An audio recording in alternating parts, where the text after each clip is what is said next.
剪片拍片都不容易，如果你哋睇到嘅話，麻煩俾一個讚我啊，唔該。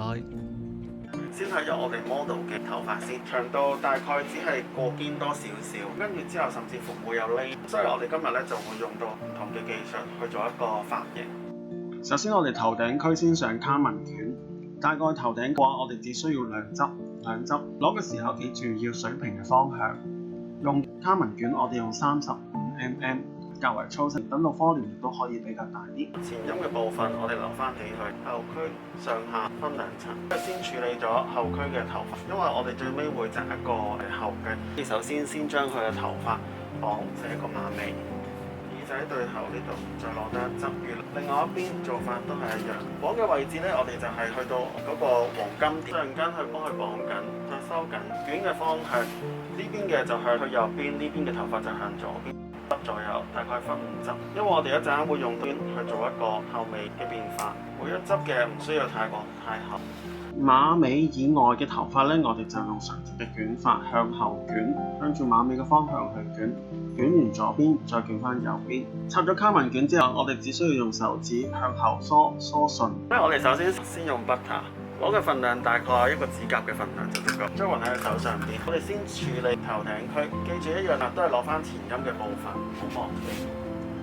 大概一個三角形，一路攞到去後邊。先將我哋頭頂區嘅位置削一削，等到佢嗰個承托力會再好啲。盡量最面個執，我哋千祈唔好削到出面都有。係底部油就已經足夠啦，再加上頭先嘅卡文捲，再加上呢個削，咁呢個頭髮嘅蓬鬆度就可以持久到。我哋首先梳翻勻個表面，咁跟住啦，上下分一執，先將呢個位置用 UP 固定喺我哋嘅橡筋地方，再將我哋呢個位置嘅頭髮一次過攞埋上去。然後我哋就再處理兩邊嘅頭髮，梳順完之後打斜分線，做兩手搭下，翹完一次。下面呢度同時間再做另外一個兩手，再將佢哋加埋一齊，再拉分開兩條，前後翹，再嚟多次，變咗兩條嘅兩手，同時間一齊加，再去翻個頂度。呢個做法就可以令到我哋嘅 layer 都會比較多，動感亦都會比較明顯，同時間又可以減少嗰個次序，唔需要綁咁多次兩手邊，一次過綁晒。咁一樣啦，固定翻喺我哋嘅頭髮嘅右手邊，再最尾加個小嘅髮辮喺度，放喺佢嘅底部，用 Chinese pin 去固定，左右兩邊一齊固定。咁因為我哋想保持翻比較靚啲嘅關係，所以咧我哋輕輕將個底部削一削，再將我哋側邊嘅頭髮結個啱，所有嘅 pin 跟住我哋插嘅就係插入去我哋嘅髮面地方，第二側嘅頭髮又係一樣削一削嘅底部，跟住再將面我哋梳翻勻。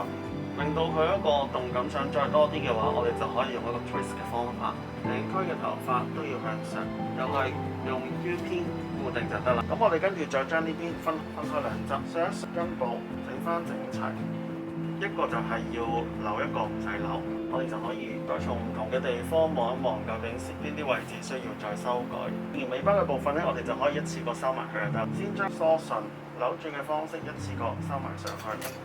所以我哋就要用 Chinese pin 釘翻落去我哋嗰個底座度，因為本身頭髮較為短前陰，所以我哋都唔適宜捲得太厲害啦。輕輕將個髮尾有啲撳得 curve 就足夠啦。